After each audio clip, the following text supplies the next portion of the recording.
Hey guys, this is Sonu Ahlawat. हर Sunday की तरह लेकर आ चुका हूं दी करंट अफेयर शो का एपिसोड नंबर 49, जिसमें हम लास्ट वीक यानी कि 19 सितंबर से लेकर 26 सितंबर तक के सभी मोस्ट इंपोर्टेंट एकदम फिल्टर्ड करंट इवेंट्स को डिटेल के साथ डिस्कस करने वाले हैं। और ये तो आप जानते हैं, आने वाले किसी भी कॉम्पिटिटिव एग्जाम में इससे बाहर करंट अफेयर का क्वेश्चन नहीं जाएगा।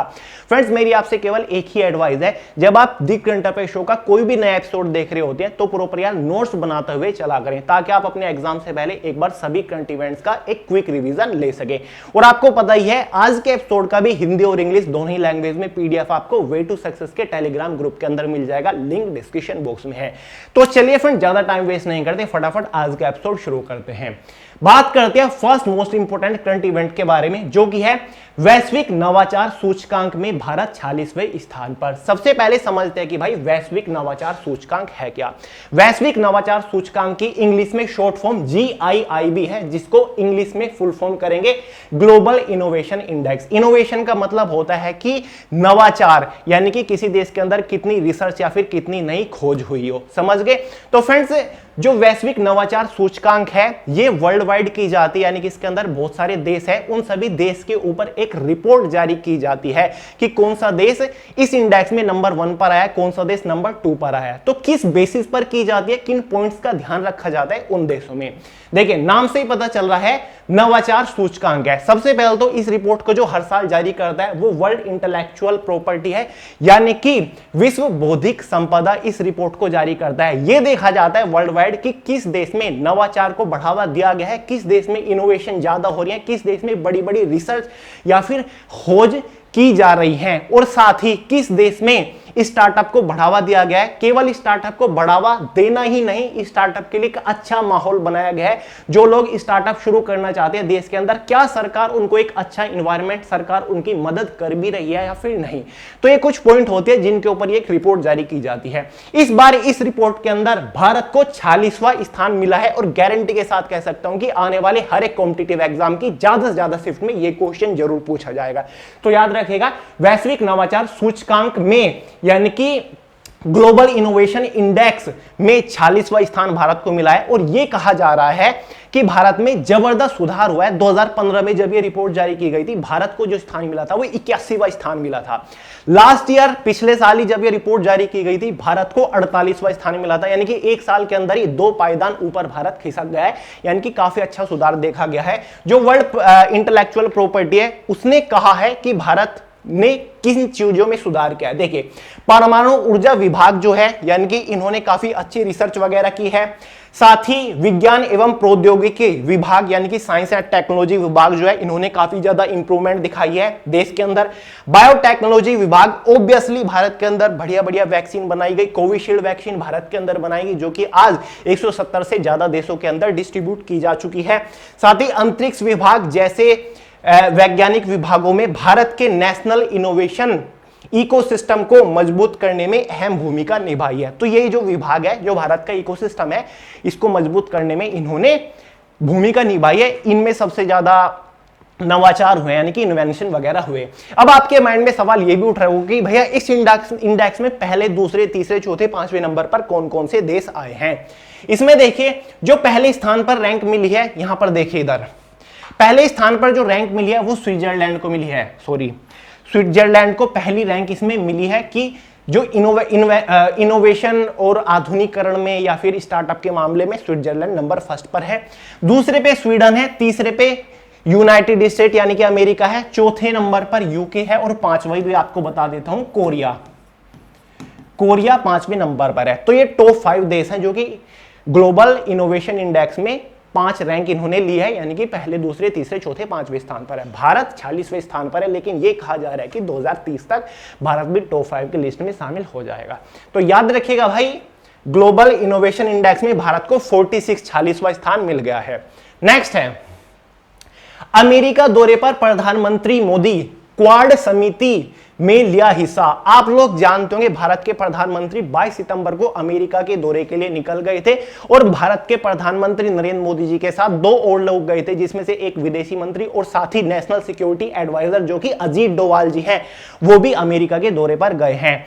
25 सितंबर को यानी कि कल ही अमेरिका के अंदर एक क्वाड समिति हुई है, जिसके अंदर प्रधानमंत्री नरेंद्र मोदी जी ने भी हिस्सा लिया है। और ये क्वेश्चन जरूर बनेगा कि भाई क्वाड समिति आखिर क्या है और नरेंद्र मोदी जी ने इसमें हिस्सा क्यों लिया और कब लिया। देखिए, क्वाड समिति जो हुई वो 25 सितंबर को अमेरिका के अंदर हुई। इसकी जो अध्यक्षता की है वो अमेरिका के राष्ट्रपति जो बाइडेन ने की है। ये जो समिति है ये पहली बार व्यक्तिगत पहली समिति है जो कि हो रही है। क्वाड का मतलब आप समझते होंगे, क्वाड देखिए QUAD, क्वाड एक ट्राई होता है जिसका मतलब 3 होता है, डाई बाई होता है 2 होता है, क्वाड होता है 4। ठीक है, ये जो क्वाड समिट है इसमें ये एक 4 देशों का समूह है, जिसमें से एक हमारा भारत है, अमेरिका है, जापान है, ऑस्ट्रेलिया, यानी कि ये 4 देशों का समूह है। इन 4 देशों ने पहली बार व्यक्तिगत इस समिति में भाग लिया है। पहली बार ये जो समिति हुई थी वैसे 12 मार्च 2021 में हुई थी, क्योंकि कोविड-19 अपनी पीक पर था, तो ये उस टाइम पर वर्चुअली हुई थी, यानी कि वीडियो कॉन्फ्रेंसिंग के जरिए हुई थी। व्यक्तिगत जो हो रही है वो पहली बार ही हो रही है, अब 25 सितंबर को ये हुई है। क्वाड की फुल फॉर्म देख लीजिए, क्वाड्रिलेटरल सिक्योरिटी डायलॉग। ठीक है, क्वाड्रिलेटरल सिक्योरिटी डायलॉग यानी कि चतुर्भुज सुरक्षा संवाद। इसमें क्या होगा, इसका जो मकसद है, इसका जो उद्देश्य है क्वाड समिति का, इसका उद्देश्य है जो एशिया प्रांत है उसमें शांति स्थापित करना, एशिया प्रांत में शक्ति को बढ़ाना, साथ ही जो एशिया प्रांत है उसका बैलेंस बनाए रखना, इसका मुख्य उद्देश्य तो यह है। साथ ही चारों देश जो हैं, चारों देश के जो नेता हैं, प्रधानमंत्री या फिर उनके राष्ट्रपति, वो अक्षेत्रीय शांति को बनाए रखने के लिए या फिर जो अक्षेत्रीय मुद्दे हैं, डिफरेंट देश के जो मुद्दे हैं, उनकी समस्याएं, उनके ऊपर चर्चा करते हैं, उनका सॉल्यूशन निकालने की कोशिश करते हैं, और साथ ही जो वैश्विक मुद्दे हैं, ठीक है, ग्लोबल मुद्दे हैं, उनका भी सॉल्यूशन निकालने की कोशिश करते हैं। और इस बार प्रधानमंत्री नरेंद्र मोदी जी ने इस क्वाड समिति में जो कहा है, पॉइंट के ऊपर जो इन्होंने फोकस किया है, वो कहा है कि हमारा जो उद्देश्य है या फिर क्वाड समिति का जो उद्देश्य है वो विश्व भर के अंदर शांति को बनाए रखने का भी उद्देश्य है। और साथ ही कोविड-19 के ऊपर भी इसमें प्रॉपर चर्चा हुई है। तो याद रखिएगा, क्वाड समिति जो समिति हुई है वो अमेरिका के अंदर 25 सितंबर को हुई है, और ये पहले ही इसका संस्करण था एक तरीके से, और अमेरिका के राष्ट्रपति जो बाइडेन ने इसकी अध्यक्षता की थी। और एग्जाम में यह भी क्वेश्चन बनेगा कि हाल ही में प्रधानमंत्री नरेंद्र मोदी जी ने कौन से देश का दौरा किया। वो कौन से देश का दौरा किया? अमेरिका का दौरा किया, जहां पर राष्ट्रपति जो बाइडेन और साथ ही अमेरिका की जो वाइस प्रेसिडेंट है कमला हैरिस, उनसे भी काफी सारे समझौते किया, फिर काफी सारे विचार आदान प्रदान किए, बढ़ावा देने के लिए, आर्थिक रूप से मजबूत होने के लिए भी। नेक्स्ट है भाई, इंपॉर्टेंट है बहुत ज्यादा, एयर मार्शल VR चौधरी को भारतीय वायुसेना का नया प्रमुख नियुक्त किया गया। प्रमुख मतलब चीफ ऑफ इंडियन एयरफोर्स।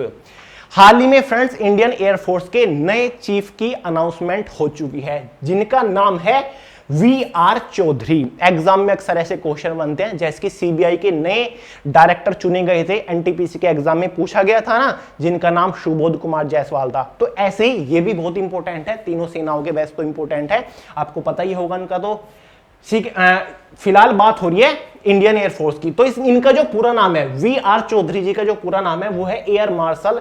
तो इनके नाम के आगे लगेगा, क्योंकि ये चीफ मार्शल की पोस्ट पर जा रही हैं। विवेक राम चौधरी, VR चौधरी का पूरा नाम है विवेक राम चौधरी, इनका पूरा नाम है। और किनकी जगह ले रही है? पहले चीफ कौन थे इनसे पहले? वो थे RKS भदौरिया। RKS भदौरिया, कल ही मैंने आपको एक सुपरफास्ट GS की मैराथन प्रोवाइड किया है, जिसमें मैंने आपको बताया था कि जो एयरफोर्स के चीफ मार्शल है वो RKS भदौरिया है। तो उसको क्रैक कर लीजिएगा, क्योंकि कल ही ये अनाउंसमेंट हुई है कि जो एयर चीफ मार्शल हैं, प्रमुख चुने जा रहे हैं एयरफोर्स के, वो हमारे विवेक राम चौधरी है। और ये कब मतलब नियुक्त होंगे, अपॉइंटमेंट इनकी फाइनली कब होगी? वो 30 सितंबर को होगी, क्योंकि ये इनका रिटायरमेंट हो रहा है RKS भदौरिया का। और ये राष्ट्रपति यानी जो राष्ट्रपति रामनाथ कोविंद है, उन्होंने ये फाइनली अनाउंसमेंट किया कि केंद्र सरकार जो नए एयर चीफ मार्शल चुन रही है वो विवेक राम चौधरी को चुन रही है। क्लियर है? नेक्स्ट है, हिमाचल प्रदेश के काजा में बना विश्व का सबसे ऊंचा चार्जिंग स्टेशन। फ्रेंड्स, दुनिया का जो सबसे ऊंचा दुनिया का सबसे ऊंचा जो चार्जिंग स्टेशन बनाया गया है, शुरू हो चुका है, वो हिमाचल प्रदेश के अंदर यानी कि भारत के अंदर हिमाचल प्रदेश के अंदर एक जगह पड़ती है जिसका नाम है भाई काजा। काजा कहां पर पड़ता है? स्पीति और लाहौल। स्पीति और लाहौल एक डिस्ट्रिक्ट है हिमाचल प्रदेश की, वहीं पर काजा पड़ता है, यानी कि ये हिमालय की एक साइट है, ईस्टर्न नॉर्दर्न हिमालय जो है वहां पर ये स्थित है। और ये सबसे ऊंचा चार्जिंग स्टेशन बन गया है। देखिए, world highest electric vehicle charging station, और इसकी जो कैपेसिटी है एक साथ 2 इलेक्ट्रिक स्कूटर यहां पर प्रॉपर चार्ज हो सकते हैं, कोई भी प्रॉब्लम नहीं आएगी। तो यार जबरदस्त है, जो पर्यटन विजिटर को खींचने का काफी अच्छा काम करेगा, क्योंकि इतनी ऊंचाई पर जो अपनी इलेक्ट्रिकल व्हीकल लेकर जाना चाहते हैं तो वो प्रॉपर जा पाएंगे, क्योंकि वो वहां पर चार्ज वगैरह इनको कर सकते हैं। और वैसे भी इलेक्ट्रिकल व्हीकल में जबरदस्त क्रांति आ रही है, आप अपने आसपास देख रहे होंगे, बहुत ज्यादा इलेक्ट्रिकल व्हीकल बढ़ते जा रहे हैं। तो धीरे धीरे पूरे देश के अंदर ही बहुत सारे चार्जिंग जो स्टेशन है वो आप देखोगे। और स्पीति जो मतलब मैंने आपको बताया, स्पीति जो है, स्पीति और लाहौल ये हिमाचल प्रदेश की डिस्ट्रिक्ट है।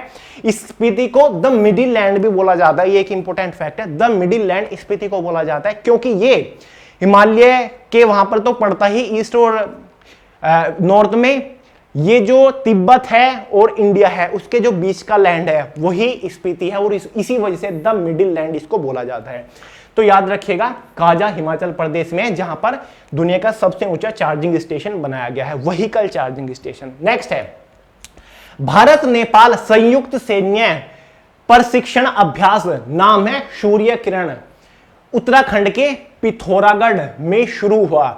जितने भी सैन्य अभ्यास या फिर मिलिट्री एक्सरसाइज, इंग्लिश में इसको बोल देते हैं, मिलिट्री प्रैक्टिस भी बोल देते हैं, होते हैं, ये एग्जाम में बहुत ज्यादा पूछ जाती है। वज्र सैन्य अभ्यास पूछा गया था, तो ये सभी इंपॉर्टेंट होते हैं। तो हाल ही में भारत और नेपाल का जो ज्वाइंट एक्सरसाइज है, ठीक है, ज्वाइंट मिलिट्री एक्सरसाइज जिसका नाम है सूर्य किरण, वो शुरू हो चुका है। उत्तराखंड का एक जिला पड़ता है जिसका नाम है पिथौरागढ़ डिस्ट्रिक्ट है उत्तराखंड की, वहां पर ये शुरू हुआ है। और ये सूर्य किरण का 15वां सेशन है, यानी कि 15वां संस्करण है, 15वीं बार ये हो रहा है। अब यार मिलिट्री एक्सरसाइज होती क्या है? जब भी कोई 2 देशों की सेनाएं मिलकर प्रैक्टिस करते हैं युद्ध के ऊपर, यानी कि एक तरीके से एक दूसरे के साथ कोऑर्डिनेट करने की ट्रेनिंग करते हैं, दोनों सेना एक साथ ट्रेनिंग कर रही हैं, ठीक है, ऐसी सिचुएशन बन जाती है, वॉर की सिचुएशन बन जाती है, जहां पर दोनों सेना को मिलकर एक साथ वॉर लड़ना होता है, एक दूसरे का सहयोग करना होता है। तो ये इसकी ट्रेनिंग करते हैं कि ऐसी सिचुएशन आए, उससे पहले हम दोनों कैसे एक दूसरे के साथ कोऑर्डिनेट करना है, कैसे दुश्मन को टैकल करना है, कैसे कैसे गंभीर सिचुएशन को टैकल करना है, मिलकर उस चीज की ये प्रैक्टिस करते हैं एक साथ मिलकर। और इस जो ये सैन्य अभ्यास है इसका नाम है सूर्य किरण। एग्जाम में क्वेश्चन ऐसा बनेगा कि जो सूर्य किरण सैन्य अभ्यास है वो भारत और कौन सी देश की सेना के बीच में हुआ? भारत और नेपाल। याद रहेगा, सूर्य किरण जरूर याद रखिए। और कहां पर हुआ है? उत्तराखंड के पिथौरागढ़ जिले में। इंपॉर्टेंट है बहुत। नेक्स्ट है फॉर्मेट, आप जानते हैं दी करंट अफेयर शो का, इसमें आ चुके हमारी इंपॉर्टेंट दिवस, यानी कि इस हफ्ते जितने भी महत्वपूर्ण दिवस रही हैं वो कवर कर लेते हैं। 21 सितंबर को विश्व भर में विश्व शांति दिवस मनाया जाता है। हाल ही में 21 सितंबर गया है, तो इसी दिन वर्ल्ड पीस डे के रूप में, यानी कि वर्ल्ड पीस डे के रूप में मनाया गया है। यह दिवस क्यों मनाया जाता है? इसका उद्देश्य क्या है? इसका उद्देश्य यही है कि दुनिया भर के, विश्व भर के कोने कोने में शांति को बनाए रखने के लिए और लोगों के अंदर जागरूकता फैलाने के लिए कि एकता से रहें और मिलजुल कर रहें, प्यार से रहें। यह जागरूकता लोगों के अंदर फैलाई जाती है। और जो अंतरराष्ट्रीय मतलब अहिंसा है उसको दबाने के लिए, यानी कि उसके ऊपर पूर्ण विराम लगाने के लिए यह दिवस मनाया जाता है कि शांति बनाए रखिए, शांति को बढ़ावा देने के लिए एक तरीके से यह दिवस मनाया जाता है ताकि लोगों को जागरूक किया जा सके। इस बार जो वर्ल्ड पीस डे का थीम था वो देखिए नीचे लिखा हुआ है, recovering better for an equitable and sustainable world. Note करिएगा भाई, एग्जाम में थीम बहुत बार पूछ लिया जाएगा वर्ल्ड पीस डे का इस बार थीम क्या था, या फिर जो 21 सितंबर को वर्ल्ड पीस डे मनाया गया 2021 में, इसका थीम बताइए। तो थीम नोट करिए, recovering better for an equitable and sustainable world, ये इस बार इसका थीम था। नेक्स्ट है 22 सितंबर को विश्व गुलाब दिवस मनाया जाता है। ये गुलाब दिवस वो नहीं है जो कि फरवरी में मनाया जाता है, ये गुलाब दिवस कुछ और है। वर्ल्ड रोज डे है कैंसर से रिलेटेड। वर्ल्ड रोज डे हर साल 22 सितंबर को इसलिए मनाया जाता है जो कैंसर पेशेंट्स है उनको मोटिवेट करने के लिए, ठीक है, कैंसर पेशेंट को एक उम्मीद देने के लिए, एक आशा की किरण जगाने के लिए, एक हिम्मत जुटाने के लिए यह दिवस मनाया जाता है, ठीक है। जो वर्ल्ड रोज डे होता है, इस दिन जो कैंसर पेशेंट है उनको एक गुलाब दिया जाता है, या फिर जो कैंसर पेशेंट की देखभाल कर रहे हैं उनको गुलाब दिया जाता है। और गुलाब देने का उद्देश्य ये रहता है ताकि उनके अंदर हम एक उम्मीद जता सके और उनको ये संदेश दिया जाता है कि कैंसर से लड़ने के लिए तुम अकेले नहीं हो, हम तुम्हारे साथ है। मतलब ये एक मोटिवेट करने के लिए, ठीक है, कि अभी जिंदगी बहुत है, एक तरीके से वो समझ रहे हो ना फीलिंग्स जो मैं कहना चाहता हूं। तो वही इसीलिए मनाया जाता है, ठीक है, आशा की किरण जगाने के लिए कैंसर पेशेंट्स के अंदर, ठीक है, कि कैंसर से कैसे लड़े। और साथ ही कैंसर जो भयंकर बीमारी है इससे रिलेटेड लोगों को जागरूक करने के लिए ये दिवस मनाया जाता है। इस बार इसका जो थीम था मैंने हिंदी में ही लिख दिया, काफी सारे लोगों की डिमांड आ रही थी।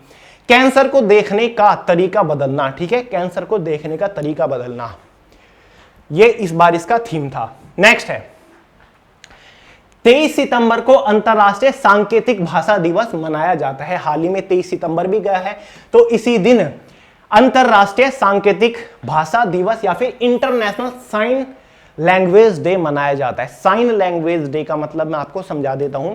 जो डेफ लोग हैं, यानी कि जो बधिर लोग हैं, जिनको सुनाई नहीं देता बचपन से, उनको सांकेतिक भाषा सिखाने के लिए, ठीक है, या फिर सांकेतिक भाषा सीखने के लिए प्रेरित करने के लिए, ठीक है, ये अवेयरनेस फैलाने के लिए ये दिवस मनाया जाता है। और केवल डेफ लोगों के लिए नहीं, जो नॉर्मल लोग हैं और जो डेफ लोग हैं उनके साथ कोऑर्डिनेट करने के लिए उनको भी थोड़ी बहुत साइन लैंग्वेज आनी चाहिए। ये अवेयरनेस दुनिया भर के अंदर फैलाई जाती है, क्योंकि जो डेफ लोग हैं बचपन से ही हैं, अगर कोई बचपन से ही बधिर है तो ऑब्वियसली वो बोल भी नहीं पाएगा। तो साइन लैंग्वेज कितना ज़्यादा जरूरी है, अगर उनके साथ हमें कनेक्ट करना है तो ऑब्वियसली हमें भी, नॉर्मल पीपल को भी अपनी बात समझाने के लिए साइन लैंग्वेज आनी चाहिए। और उन्हें भी प्रेरित किया जाता है कि तुम्हें भी साइन लैंग्वेज सीखनी चाहिए ताकि वो सब लोगों के साथ कोऑर्डिनेट अच्छे से कर सके। तो इसलिए ये इंटरनेशनल साइन लैंग्वेज डे मनाया जाता है। किस डेट पर? 23 सितंबर को मनाया जाता है हर साल। और इस बार जो इसका थीम था वो देखिए, ये देखिए यहां पर, sign language are for everyone. Sign language are for everyone, यानी कि सभी के लिए साइन लैंग्वेज सीखना जरूरी है एक तरीके से।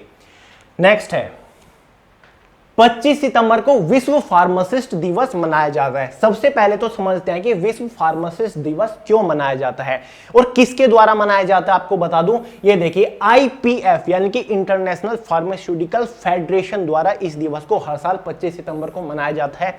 यह दिवस विश्व भर में इसलिए मनाया जाता है, यानी कि जो स्वास्थ्य सुविधाएं हैं उनके अंदर सुधार लाने के लिए यह दिवस मनाया जाता है। जो IPF यानी कि इंटरनेशनल फार्मास्यूटिकल फेडरेशन के जितने भी सदस्य हैं, यानी कि जो स्वास्थ्य सुविधाओं से जुड़े दुनिया भर के अंदर जितने भी सदस्य हैं, उनको एक तरीके से अवेयर करने के लिए उनको प्रोत्साहित किया जाता है कि जो स्वास्थ्य सुविधाएं हैं उनको और बेहतर बनाया जाए, उनमें सुधार लेकर आया जा सके, ठीक है, यानी कि जो अरेंजमेंट्स होते हैं स्वास्थ्य सुविधाओं से रिलेटेड उनको और बेहतर बनाया जा सके। अरेंजमेंट से मतलब जैसे कि स्वास्थ्य सुविधाएं कैसी होती है, जैसे कि आजकल कोविड-19 का वैक्सीनेशन चल रहा है, तो बहुत ज्यादा जगह है जहां पर अरेंजमेंट ठीक नहीं है। कभी आप जाओगे, आपका रजिस्ट्रेशन हो गया, वहां पर आपको वैक्सीन नहीं लगी, 20 दिन हो गए वैक्सीन आपको नहीं लग रही है, कभी वैक्सीन खत्म हो रही है। तो ये जो सुविधाएं हैं, यानी कि स्वास्थ्य रिलेटेड सुविधा हो गई एक वैक्सीनेशन भी, लेकिन ये जो सुविधा है ये प्रॉपर काम नहीं कर रही है, तो इसमें कैसे सुधार लाया जा सके, इसलिए लोग को प्रोत्साहित किया जाता है, ठीक है, कि जितने भी टाइप की स्वास्थ्य सुविधाएं हैं, किसी भी टाइप की हो, चाहे मेडिसिन डिस्पेंसरी से रिलेटेड हो, कुछ भी हो, उसमें सुधार लाने के लिए यह मनाया जाता है। और इस बार कोविड-19 में ऑब्वियसली देखा जा चुका है कि फार्मासिस्ट कितना ज्यादा इंपॉर्टेंट पार्ट है महामारी के लिए या फिर एक स्वस्थ जीवन के लिए। क्लियर है? तो इस बार जो वर्ल्ड फार्मासिस्ट डे का थीम था वो देखिए, pharmacy always trusted for your health, pharmacy always trusted for your health, ये इस बार इसका थीम था, याद रखिएगा। और इंपॉर्टेंट क्वेश्चन है, बहुत बार एग्जाम में बन चुका है, वर्ल्ड फार्मासिस्ट डे। आपको देख के लग रहा होगा कि भैया ये क्वेश्चन कैसे पूछेगा, ज्यादातर तो विश्व स्वास्थ्य दिवस, विश्व कैंसर दिवस, इस टाइप के पूछे जाते हैं। ये भी पूछे जाते हैं एग्जाम में, जब आपके सामने आएगा तो बैठ के सोचोगे कि यार ये तो मैंने पढ़ा नहीं है, तो इंपॉर्टेंट है। मेरे सामने शायद ये क्वेश्चन कई बार आया है, मैंने एम्स का एग्जाम दिया था, तब ये पहला ही क्वेश्चन था मेरे सामने, ठीक है, एम्स स्टेनोग्राफर का। तो भाई आप भी हल्के में मत लीजिएगा इसको। नेक्स्ट है, जानते होंगे इसके बारे में, कांग्रेस के दलित नेता चरणजीत सिंह चन्नी को पंजाब राज्य का नया मुख्यमंत्री नियुक्त किया गया। आप सभी को पता है, जो पंजाब के former chief minister Amarinder Gill, उन्होंने हाल ही में इस्तीफा दे दिया और 20 सितंबर को जो नए मुख्यमंत्री चुने गए हैं, जो नए मुख्यमंत्री के रूप में शपथ लिए हैं पंजाब के, वो कांग्रेसी नेता हैं चरणजीत सिंह चन्नी, याद रखिएगा। और ये पंजाब के पहले दलित मुख्यमंत्री हैं, याद रहेगा, इंपॉर्टेंट है। ये प्रॉपर इलेक्टेड नहीं किए गए हैं क्योंकि उन्होंने इस्तीफा दे दिया था अपनी पोस्ट से अमरिंदर गिल जी ने, जिनके बाद इन्होंने पद संभाला है चरणजीत सिंह चन्नी ने। अब देखिए, विधानसभा जो इलेक्शन होंगे वो ऑब्वियसली 2022 में होंगे, 5-6 स्टेट के अंदर होंगे, यूपी, पंजाब, गोवा और मतलब और भी काफी सारे स्टेट है जहां पर होने वाले हैं, उत्तराखंड में भी होंगे। तो फिलहाल याद रखिएगा, एग्जाम में क्वेश्चन बनेगा, एमटीएस का होगा, जीडी का एग्जाम होगा, गारंटी के साथ कह सकता हूं कि बहुत सारे क्वेश्चन आपकी हर एक शिफ्ट में बनेंगे कि भाई इस स्टेट का मुख्यमंत्री कौन है, उस स्टेट का मुख्यमंत्री है कौन है। और ज्यादातर उन्हीं स्टेट के मुख्यमंत्री के बारे में पूछा जाता है जिनमें हाल ही में अदली बदली हुई हो, जैसे कि उत्तराखंड के पुष्कर सिंह धामी हाल ही में चुने गए, पंजाब के हाल ही में चुने गए, तो और भी सारे काफी सारे राज्यों के जो मुख्यमंत्री हैं उन्होंने इस्तीफा दिया है और जिनके बाद नए मुख्यमंत्री ने पद संभाला है। नेक्स्ट है, अफगानिस्तान में आईपीएल के प्रसारण पर रोक लगाई। तो यार ये गजब तरीका हुआ है। हाल ही में आपको पता है अफगानिस्तान के ऊपर कौन शासक कर रहा है, फिलहाल तालिबान कर रहा है। और तालिबान ने क्या कहा था कि हम एक अच्छी सरकार बनाने के लिए अफगानिस्तान के लोगों को एक अच्छा राज व्यवस्था देंगे प्रॉपर, ठीक है, एक अच्छी सुविधा प्रदान करेंगे। और एक के बाद एक कानून पास कर रहे हैं तालिबानी, जिससे अफगानिस्तान वाले लोग बहुत ज्यादा परेशान हैं। अब एक और उन्होंने कानून पास कर दिया कि जो आईपीएल का प्रसारण है वो अफगानिस्तान में नहीं होगा, उसके ऊपर रोक लगा दी। आपको पता है यूएई में आईपीएल का दूसरा संस्करण चल रहा है, लेकिन उसका जो प्रसारण है टेलीकास्ट वो अफगानिस्तान में नहीं हो रहा है, क्योंकि जो तालिबान के ऊपर शासक कर रहे हैं अफगानिस्तान के ऊपर तालिबानी, उनका कहना यह है, उनको जो आपत्ति है वो जो आईपीएल के अंदर चीयर लीडर होते हैं ना, और साथ ही जो वहां पर लेडीज वगैरह आते हैं सिर के ऊपर दुपट्टा ना ढक के, यार ऑब्वियसली ये कौन करता है आजकल, तो उससे आपत्ति है। तालिबान का कहना है कि ये जो हमारा धर्म के विरुद्ध है ये सब, ठीक है, औरतें प्रॉपर ढक के नहीं है, ठीक है, अपना मतलब सिर के ऊपर दुपट्टा नहीं ढक रही है, तो ये हमारे धर्म के विरुद्ध है, आईपीएल हमारे धर्म के विरुद्ध जा रहा है, इसलिए हम इसको बैन कर रहे हैं अफगानिस्तान के अंदर। तो गारंटेडली क्वेश्चन बनेगा एग्जाम में, हाल ही में कौन से देश के अंदर आईपीएल को बैन किया गया, आईपीएल के प्रसारण पर रोक लगाई गई। तो सिंपल सा आंसर आपका रहेगा कि भाई अफगानिस्तान में, याद रहेगा। लेह में शुरू हुआ पहला हिमालय फिल्म फेस्टिवल, ये इंपॉर्टेंट है और ये पहला ही संस्करण है, ये फर्स्ट फिल्म फेस्टिवल है। एग्जाम में क्वेश्चन आएगा कि कौन से केंद्र शासित प्रदेश में हिमालयन फिल्म फेस्टिवल की शुरुआत हुई, तो इसका आंसर हो जाएगा लेह के अंदर। लेह के अंदर हुई है, लेह लद्दाख का एक जिला है। लद्दाख, वैसे तो अगर केंद्र शासित प्रदेश पूछा गया या फिर राज्य पूछा गया तो आप लद्दाख लगा दोगे आंसर। लद्दाख के अंदर एक जिला पड़ता है लेह, लेह के अंदर हिमालयन फिल्म फेस्टिवल की शुरुआत की गई और इसका जो उद्घाटन किया है वो केंद्रीय सूचना एवं प्रसारण तथा खेल और युवा मामलों के मंत्री अनुराग ठाकुर ने इसका उद्घाटन किया है। और इसमें काफी सारे जो मुख्य अतिथि थे, जैसे हाल ही में जो शेरशाह मूवी आई थी जो कि कारगिल वॉर के ऊपर ही बेस्ड है, जिसके लीड एक्टर है सिद्धार्थ मल्होत्रा, वो भी इस फेस्टिवल में मुख्य अतिथि के रूप में शिरकत लाए थे। तो याद रखिएगा, पहला जो हिमालयन फिल्म फेस्टिवल है वो लेह के अंदर शुरू किया गया और इसके अंदर बहुत सारे जो राज्य भाषाई फिल्मी हैं, जैसे कि असमी भाषा में बनी इशू फिल्म, साथ ही अरुणाचली भाषा में बनी क्रॉसिंग ब्रिज, बंगाली भाषा में बनी चटगांव, हिंदी भाषा में बनी लेफ्ट या राइट, साथ ही हिमाचली भाषा में बनी मने दे फेरे, लद्दाख भाषा में बनी, लजाडोल मिजो भाषा में बनी लाज। तो ये जितनी भी फिल्में हैं ये सभी दिखाई गई, प्रकाशित की गई यानी कि इस फेस्टिवल में। इनका मकसद है कि लेह के अंदर, लद्दाख के अंदर और भी ज़्यादा विजिटर्स यानी कि और भी ज़्यादा जो पर्यटक है घूमने आती हैं उनको बढ़ावा मिलेगा, यानी कि ज़्यादा से ज़्यादा विजिटर्स आकर्षित होंगे इस चीज की तरफ, इसकी वजह से। तो यार काफी बढ़िया कदम है और ये 24 सितंबर से यानी कि 5 दिन चलेगा, लगभग 24 या 23 सितंबर से 28 सितंबर तक ये चलने वाला है। याद हो गया, first Himalayan film festival. Next है ब्रिगेडियर एसवी सरस्वती को मिला राष्ट्रीय फ्लोरेंस नाइटिंगेल पुरस्कार 2020। सबसे पहले समझते हैं कि नेशनल फ्लोरेंस नाइटिंगेल अवार्ड है क्या। फ्रेंड्स, ये एक भारत का ऐसा सर्वोच्च सम्मान पुरस्कार है जो कि हर साल भारत के राष्ट्रपति द्वारा उस एक नर्स को दिया जाता है जो कि अपना कर्तव्य का पालन करते हुए लोगों की मदद करने में, लोगों की रक्षा करने में, सुरक्षा करने में योगदान देती है पूर्ण रूप से।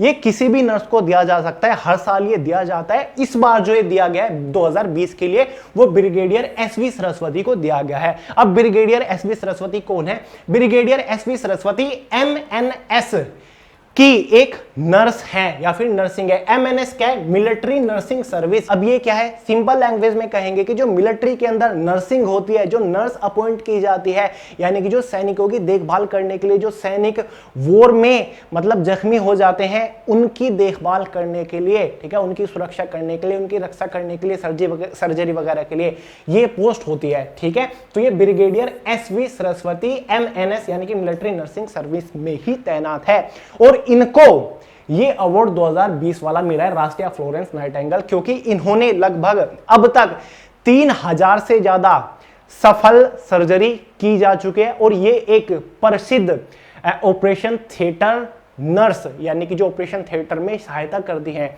वो है ये, ठीक है। तो याद रहेगा भाई, राष्ट्रीय Florence Nightingale award brigadier SV Saraswati को मिला 2020 का। अब ये भी आएगा कि ये नाइटिंगेल फ्लोरेंस अवार्ड है क्या, ये किसके नाम पर है, कभी कभी पूछ लिया जाए।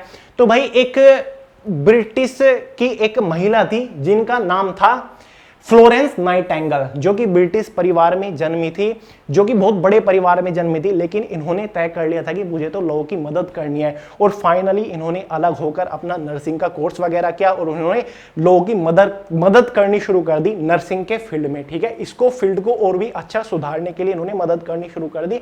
जितने भी वॉर होते थे या फिर युद्ध होते थे, जैसे कि एक बार तुर्की में कोई युद्ध हुआ था, उसमें इन्होंने एक टीम भेजी थी जहां पर सैनिकों की बहुत ही अच्छी मदद सर्जरी वगैरह की थी, जिसके बाद ये पॉपुलर हुई थी। और मतलब जब नर्सिंग स्टाफ होता था वो रात को चला जाता था तो ये लालटेन लेके जो सैनिक होते थे उनको उनकी सेवा करती थी एक तरीके से, ठीक है। तो इसीलिए इनको the lady with the lamp भी बोला जाता है। एग्जाम में कई बार क्वेश्चन बन जाता है कि the lady with the lamp किनको बोला जाता है? फ्लोरेंस नाइटिंगेल को बोला जाता है, जो कि आधुनिक नर्सिंग की जनक मानी जाती है, यानी कि मॉडर्न नर्सिंग में जो क्रांतिकारी लेकर आई थी वो फ्लोरेंस नाइटिंगेल ही लेकर आई थी। इनका जन्म हुआ था 1820 में, 1910 में इनकी मृत्यु हुई थी।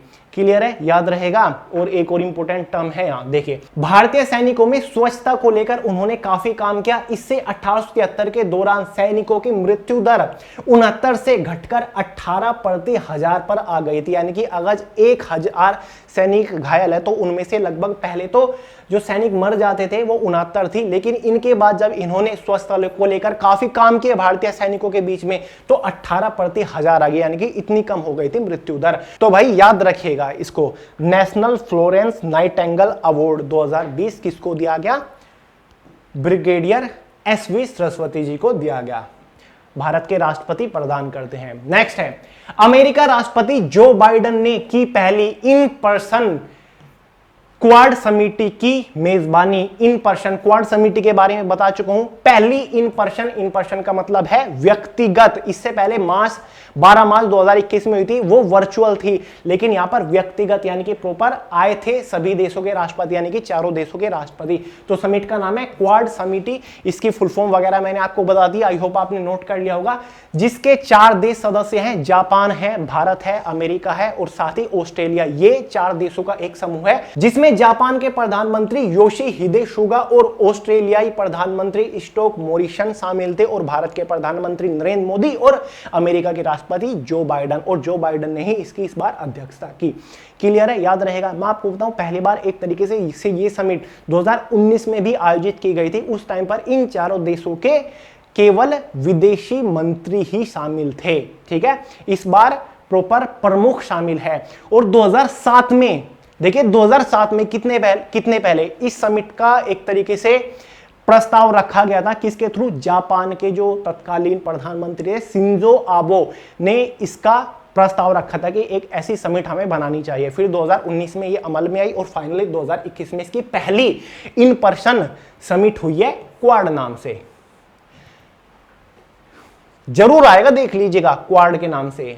नेक्स्ट है, कानून और न्याय मंत्रालय ने एक पहल ड्राइव अभियान शुरू किया। क्या आपको पता है कानून और न्याय मंत्रालय जो है, जिसको इंग्लिश में ministry of law and justice बोलते हैं, इस मंत्रालय के मंत्री कौन है? यहां पर देखिए श्री किरण रिजिजू हैं। एग्जाम में जरूर पूछे जा रहे हैं कैबिनेट मिनिस्टर से। इससे पहले श्री किरण रिजिजू जो थे वो स्पोर्ट मिनिस्टर थे भारत के। फिर 7 जुलाई को नया कैबिनेट बनाया प्रधानमंत्री नरेंद्र मोदी जी ने, जिनके बाद किरण रिजिजू को ministry of law and justice सौंपा गया। तो हाल ही में ministry of law and justice ने एक पहल ड्राइव कैंपेन की शुरुआत की है। इस कैंपेन का जो सीधा सीधा मकसद है वो ये है, कानूनी सलाह को गांव-गांव तक पहुंचाने का ये एक अनूठी पहल है। यानी कि कुछ लोग ऐसे होते हैं ना, गांव के लोग, जो कि कानूनी सलाह से वंचित रहते हैं और कानून की कम जानकारी होने की वजह से उनको कोई भी पागल बना जाता है। तो इसीलिए घर बैठे जो लोग कानूनी सलाह चाहते हैं, किसी केस के बारे में कुछ सलाह चाहते हैं, तो वो घर बैठे ले सकते हैं। लगभग 17 सितंबर से 2 अक्टूबर तक इसका लॉगिन चलने वाला है इस कैंपेन का, और इसको टेली लॉ भी कहा गया है, यानी कि टेली लॉ कहा गया है। जो लोग कानून से वंचित है वो घर बैठे, ठीक है, फोन के जरिए भी ये ले सकते हैं, यानी कि एप्लीकेशन के जरिए, प्रॉपर वेबसाइट के जरिए इस पे लॉगिन वगैरह किया जाएगा। इसमें क्या होगा? Registration of case. क्या केस है वो रजिस्ट्रेशन आपको करना होगा अगर आपको कोई सलाह चाहिए। साथ ही एडवाइस बाय पैनल लॉयर्स, जो आपको एडवाइस दी जाएगी, जो कानून की सलाह दी जाएगी उस केस के ऊपर जो पैनल के लॉयर्स हैं उनके थ्रू आपको ये सलाह दी जाएगी, ठीक है। साथ ही 1-2 मिनट की आप वीडियो भी इसके ऊपर अपलोड कर सकते हैं, और साथ ही 1-2 मिनट की बाद में जब आपकी प्रॉब्लम का सॉल्यूशन हो जाएगा, आपको प्रॉपर एडवाइस मिल जाएगी, कानून की सलाह मिल जाएगी, उसके बाद 1-2 मिनट की आप फीडबैक वीडियो भी उसके ऊपर शेयर कर सकते हो। जिस लॉयर ने आपको असिस्ट किया एक तरीके से, जिस लॉयर ने आपको एडवाइस दिया, उसके बारे में थोड़ा बहुत आप बोल के एक वीडियो भी शेयर कर सकते हो। तो याद रखिएगा, मोस्टली जो एग्जाम में क्वेश्चन बनेगा वो ये पूछा जाएगा कि एक पहल ड्राइव जो कैंपेन है वो कौन से मंत्रालय द्वारा शुरू की गई है। तो सिंपल सा आंसर हो जाएगा कानून और न्याय मंत्रालय, या फिर ministry of law and justice, या फिर मिनिस्टर के बारे में भी पूछा जा सकता है कि कौन से केंद्रीय मिनिस्टर द्वारा इसको शुरू किया गया है। तो सिंपल सा आंसर हो जाएगा श्री किरण रिजिजू, याद रखिएगा। नेक्स्ट और आज का लास्ट है, सिक्किम सरकार ने कूपर महसीर को राज्य मछली घोषित किया। ये बड़ा इंपॉर्टेंट है भाई। हाल ही में सिक्किम राज्य ने, उसकी सरकार ने कूपर महसीर, जो कि एक टाइप की मछली होती है, उसको राज्य मछली घोषित कर दिया है। इनका मकसद है जो मछली है उनका संरक्षण करने के लिए, मछली का महत्व लोगों को समझाने के लिए ये शुरू किया गया, यानी कि इन्होंने ये कदम उठाया। नीचे देखिए, राज्य सरकार ने मछली के महत्व पर जोर देने और इसके संरक्षण उपायों पर जोर देने के लिए यह फैसला लिया है। जब राज्य की मतलब राज्य मछली ही कूपर महसीर को बना दिया गया है, इसलिए लोगों के अंदर एक प्रॉपर जागरूकता आएगी कि हाँ, मछली का संरक्षण करना चाहिए, और संरक्षण के क्या क्या उपाय हैं उनके बारे में लोगों को अवेयर किया जाएगा, और साथ ही मछली की महत्वता लोगों को बताने के लिए ये काम किया गया, ये कदम उठाया गया। तो एग्जाम में क्वेश्चन जरूर बनेगा कि सिक्किम सरकार ने कौन सी मछली को राज्य मछली घोषित किया। तो कूपर महसीरी ये एक मछली है, और इसको केटली भी बोला जाता है। याद रखिएगा, इसी मछली को केटली भी बोला जाता है। ये इस तरीके की गोल्डन ग्रीनिश टाइप की एक मछली दिखाई देती है। याद रखिएगा, किस राज्य ने? सिक्किम राज्य ने ये ऐसा किया है। तो भाई ये था आज का लास्ट करंट इवेंट। तबीयत थोड़ी सी ढीली है यार 2 दिन से, ठीक है, फीवर वगैरह आ रहा था, तो इसी वजह से मैं प्रॉपर एनर्जेटिक नहीं लग रहा हूँ आपको। तो भाई आज के एपिसोड का पीडीएफ फाइल आपको हिंदी और इंग्लिश में वे टू सक्सेस के टेलीग्राम ग्रुप पे मिल जाएगा, लिंक डिस्क्रिप्शन बॉक्स में है। इंस्टाग्राम के ऊपर फॉलो कर लीजिए, सोनू अहलावत के नाम से मिल जाऊंगा, लास्ट में डबल टी है, क्योंकि आपको इंपॉर्टेंट अनाउंसमेंट, मोटिवेशनल कोट्स वगैरह आपको प्रोवाइड करता रहता हूं। और शायद कल शाम 5 बजे तक या फिर परसों तक आपको लास्ट 12 मंथ के करंट अफेयर का वीडियो मिल जाएगा, जो कि स्पेशल एमटीएस और एसएससी स्टेनो और एसएससी जीडी वालों के लिए इंपॉर्टेंट रहेगा, ठीक है। तो वेट करिएगा और चैनल को सब्सक्राइब जरूर कर लीजिएगा। और अगर आपने अभी तक हमारी लास्ट 12 मंथ वाली करंट अफेयर की बुक परचेज नहीं की, फटाफट परचेज करके प्रिपरेशन करना शुरू कर दीजिए। चलिए दोस्तों, आज की इस वीडियो में इतना ही था, मिलते हैं अगली वीडियो में बहुत जल्द, तब तक के लिए जय हिंद।